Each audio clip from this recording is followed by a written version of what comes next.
village homestead garden. Actually, here is some beans and sweet gourd and spinach. Here is bitter gourd and another is banana. And it's make a trellis by net, and already it's growing up. Yeah, here is a one neem tree.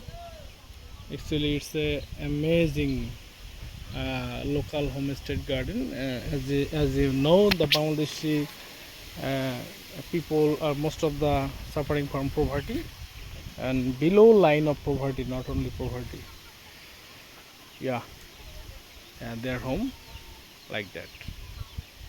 Yeah, we are working for them actually.